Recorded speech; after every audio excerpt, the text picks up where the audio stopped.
We can't do this. Do what? What? My ex-boyfriend could be watching us right now. He's a drug dealer from the inner city, and if he finds out about us, he'll kill you. Are you serious? Guys, pack it up, all right? No, Zach, I'm just trying to give us an exciting backstory. Oh my God.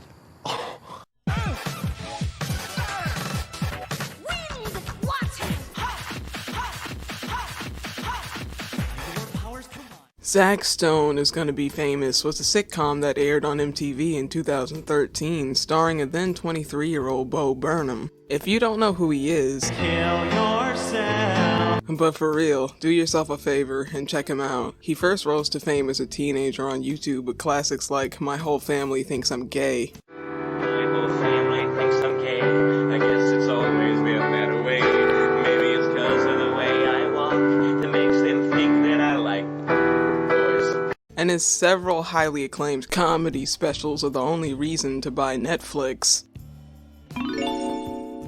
So, now that you know who Bo is, who and what was Zach Stone. It has glowing reviews nearly everywhere you look, and yet it still was cancelled after only one season and not much has really been said about it since.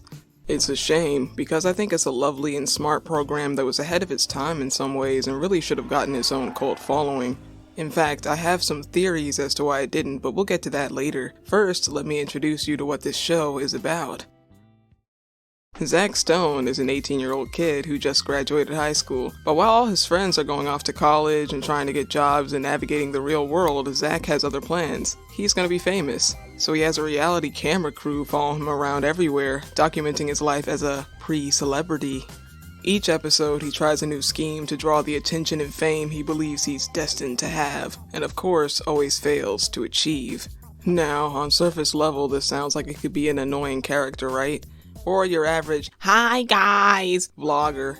Almost everyone in America has wanted to be famous at some point. You're not special, Zach. Get over yourself. But luckily, the execution and the way this character is explored make him not only fun to watch, but someone you might relate to, or even start to root for near the end of the series. Let's start with the pilot episode. It opens with Zach in a room full of signs of achievement, plaques and honor rolls and trophies as he explains how talented he was in school and how he's now decided to stop playing the game and devote his life to the pursuit of fame. But before he can finish, this happens. Dude, what the are you doing in my room? Oh, cut, please. I'm just... Dude, what did you do to my posters? I don't want to have clearance issues, Andy. Zach, get out. It's over your head. Get out. Okay. Wardrobe change. Yep, everything was a lie. The room and all its accomplishments actually belonged to his younger brother, Andy.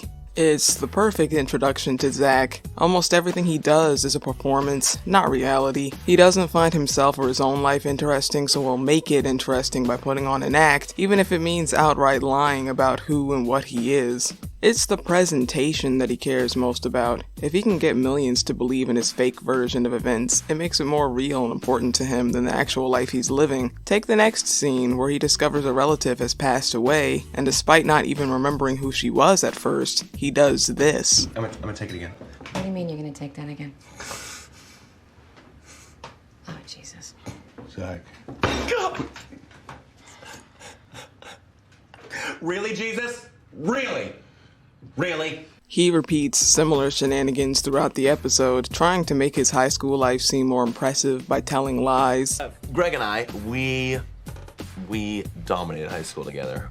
It wasn't even fair. We banged every cheerleader. It was like, you. Do we have cheerleaders? Shoving a childhood friend out of the way because she doesn't fit into the TV script, and trying to use his relative's funeral to get fame. Funerals are never fun. But I feel like this one has potential, you know? I mean, this could be exactly what I need. It's exciting, it's exclusive, it's black tie, there's an audience. Where better for me to showcase my talents? So by now you might be thinking, man, screw it, this Zach is a bastard. He doesn't give a flying f*** about anyone else, even when it comes to a loved one dying. All he wants is his 15 minutes of fame.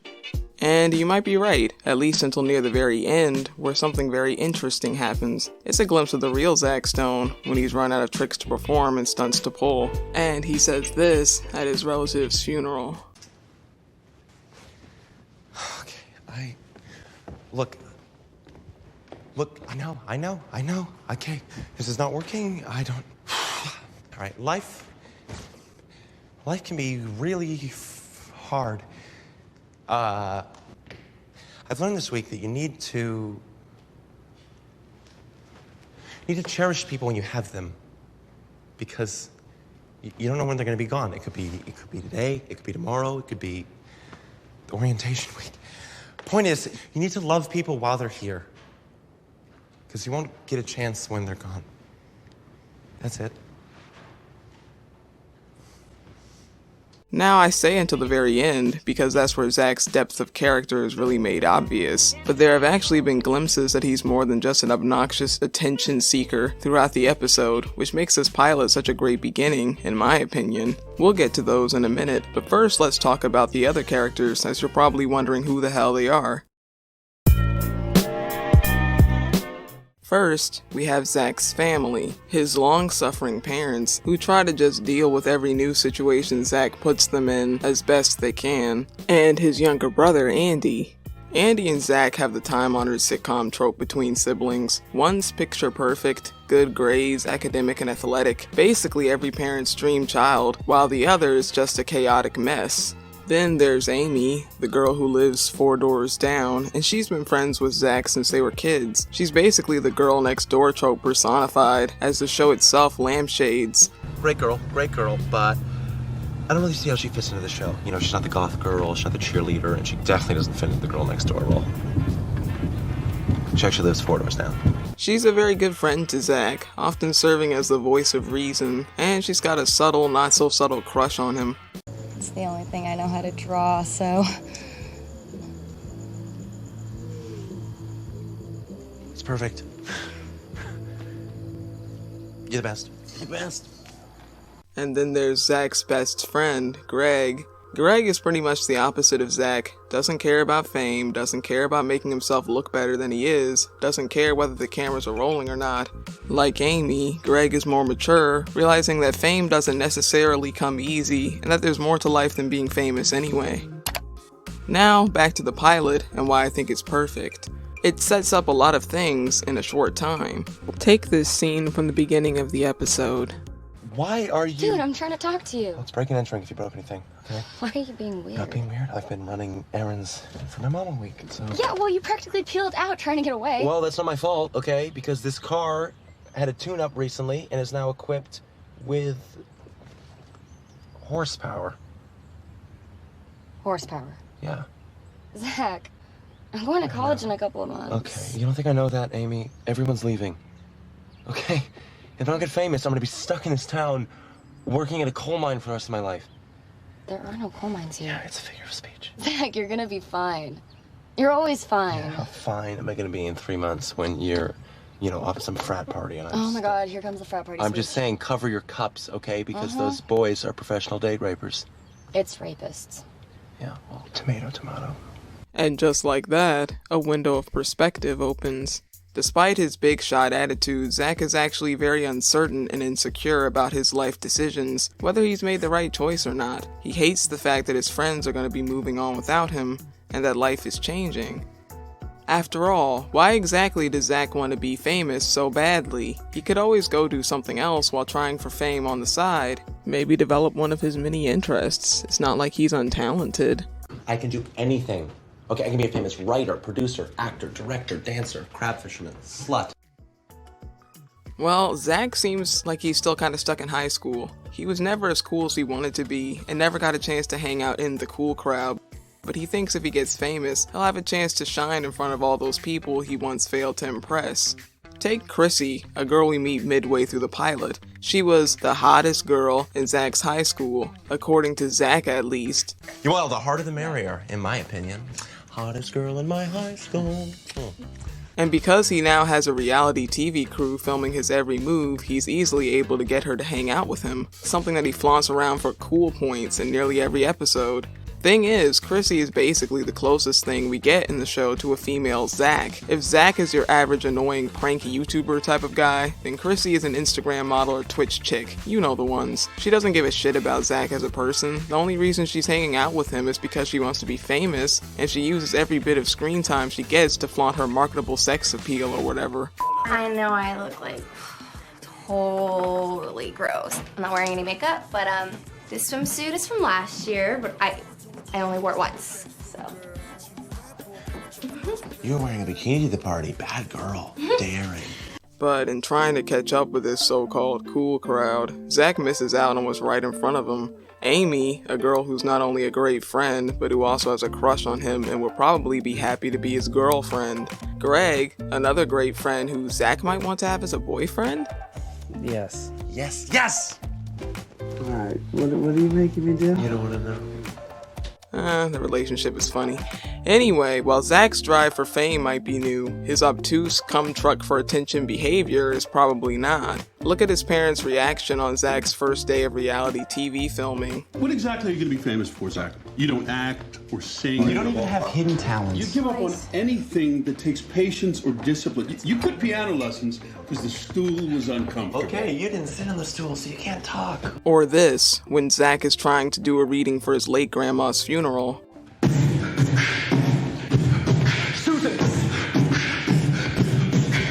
They're not stunned, they're just mildly disappointed, like they knew this might happen, but were praying to Zeus it wouldn't. So, I'm gonna guess that Zach has been socially awkward and antic prone for a while.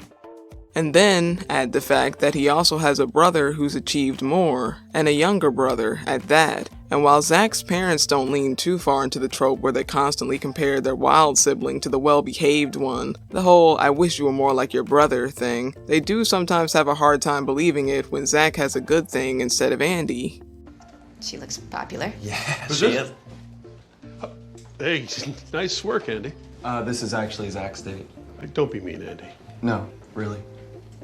It's a trait you often see in these good sibling, bad sibling dynamics. The good sibling gets attention and praise just from being good, talented, successful, etc. So the bad sibling resorts to acting out just to get a slice of that attention, even if it's negative. Zach might be a little old for this, but it's definitely what he's doing. Step one, number two. Kaboom! 8, 1, 2, 3, 4, 5, 6, 7. Oh my!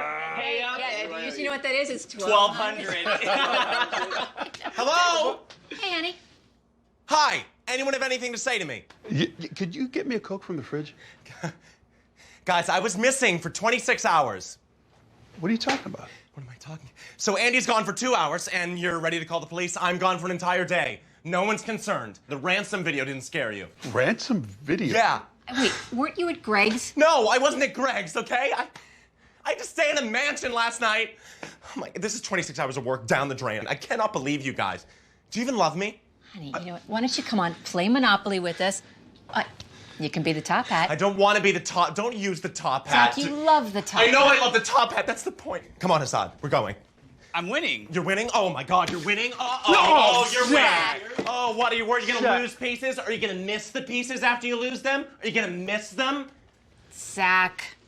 So, back to the pilot. Take all those ingredients together, and what do we have? An interesting story with nicely rounded characters that we kinda wanna see more of. It's like when you see a bunch of streamers and you know there's a maypole somewhere. You just have to pull all the streamers together to find it. Pray tell me that metaphor made sense. Brrr. Anyway, the episodes following the pilot don't disappoint either. They're entertaining, cleverly written, and full of the awkward, offbeat humor that Bo is known for. Get out of my kitchen, mate! Get the out, you little You don't know what I've been through. Zach, language. Born and raised in London, sweeping chimneys, cooking on cobblestone, mate. You don't know me. Get out of my kitchen. And quiet on the set, please. And sex. Oh, Christy. You're so... Whoops. Cut. I knew Susan as well as any of you. She was black. She was black, okay? She was black. Deal with it, Dad. But you don't need to go to college to be famous, guys. Do you know why? Because Soldier Boy, super famous, and can't even read. But the humor is balanced nicely with moments of sincerity, which show the humanity behind the characters and make them feel like real people, not just cut-out comedy pieces. There are moments between the parents. You do so much for this family. And, well, look, Zach isn't the only one that sometimes takes you for granted.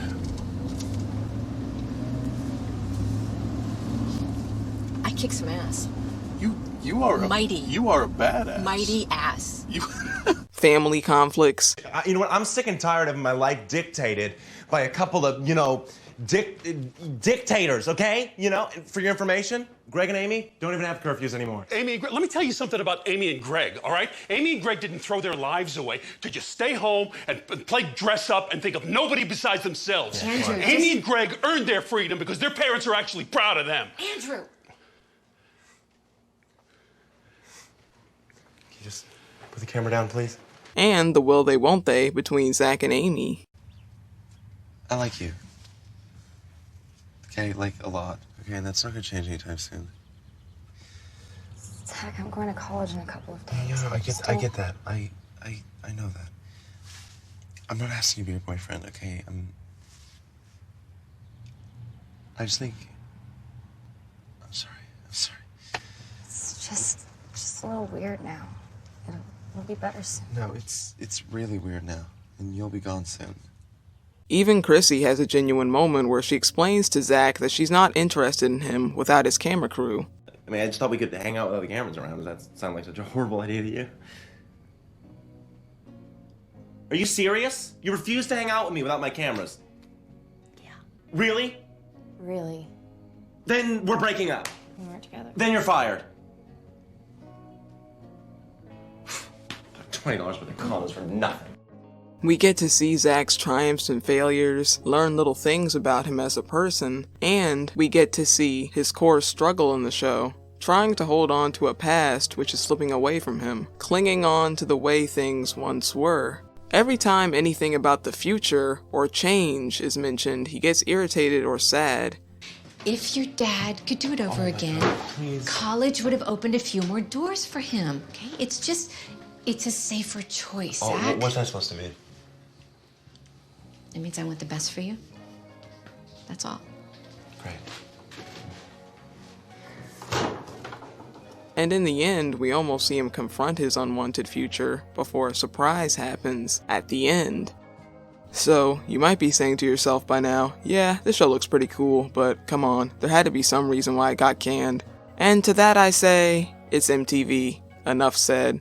MTV was once a place where intriguing programming thrived. Liquid television, decent music videos, cartoons like Daria and Beavis and Butthead, you could find it all on MTV. But somewhere around the early to mid 2000s, they just shifted to shit. I mean, we all knew it was coming, but Jesus, they just screwed the Scrooge. For one thing, they had a demographic change to teenage girls rather than the well-rounded demographics they used to have. And it's not the girls I blame, it's more the way media panders to girls, offering the lamest, least stimulating junk imaginable. Things like reality TV shows about 16-year-olds being pregnant, Jersey Shore, whatever else. Something like Zach Stone didn't really fit into the format.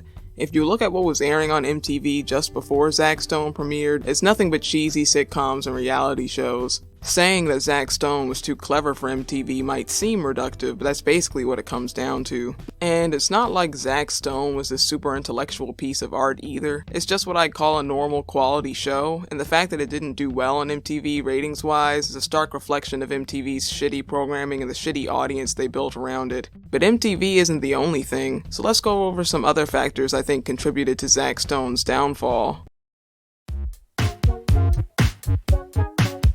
Nowadays, I think we've all seen a Zach before, especially here on YouTube. There's always some tool being a jerk for attention, whether it's playing stupid pranks or trying to be an obnoxious nice guy, all in the pursuit of fame and followers. But back in 2013, I'm not sure if anyone would find this guy understandable in any way. He just seems like some weird selfish crabsack who's so obsessed with himself that he's forgotten how to even be human. And, to be fair, there are moments where I can easily see Zach crossing the likability line. Sure, he's usually just putting on an act for the camera, but he's still being a psycho. Then, there are times when the show isn't actually funny. Zach starts acting out, and it doesn't make you laugh, it's just awkward. Personally, I don't see this as a flaw. It aligns well with Bo's comedy style in general. He'll make you laugh for a while, but then he'll flip a switch and try to make things as uncomfortable as possible. And that's another thing. I'm not sure how well Zach Stone holds up for those who haven't seen Bo himself before. Bo's warmth as a performer and a person in general kind of smooth over the sometimes abrasive character of Zach Stone, but if you're looking at the show without knowing anything about Bo beforehand, the character might just not fly as well. So, Zack Stone is basically the time-honored tale of growing up and facing change, and how sometimes it's the last thing you want to do. I wholeheartedly recommend it to everyone watching this video. And for those who have already seen the show and are just dying for season 2, you might want to check out this petition. It's only got 31 signatures, that's a crime. You really want to see the show come back, we gotta do better than this. And what exactly has Zack Stone been up to for the last few years? Well, there you go, ladies and gentlemen, from the horse's mouth himself. Zack Stone is doing great. Anyway, I've gotta go. Hope you enjoyed. See you next time.